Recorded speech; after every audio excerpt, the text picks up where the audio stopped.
ছুটির দিনগুলোকে স্পেশাল করার জন্য কিন্তু সব বাসায় মোটামুটি ভালো মন্দ খাবার রান্না হয়। তো আজকেও আমি রান্না করব মজার মজার খাবার। তো এখানে প্রথমে ভাত বসিয়ে দিয়েছি, এখানে একটা লেয়ার মুরগি কেটে নিয়েছি।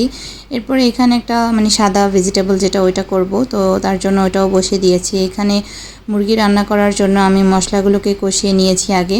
এরপরে মুরগিগুলোকে আমি এইখানে দিয়ে দিলাম, এখন ভালোভাবে কষিয়ে নিচ্ছি।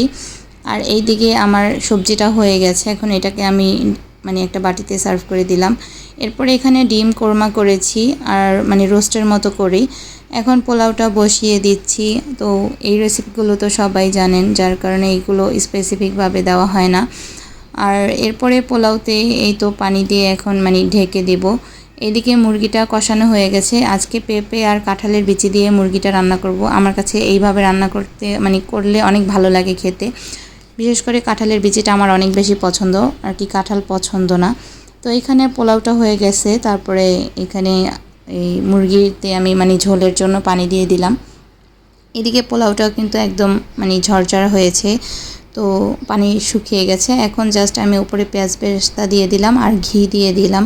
এবার আবারও একটু ঢেকে দমে রেখে দিচ্ছি আর একটু মানে সফট হওয়ার জন্য।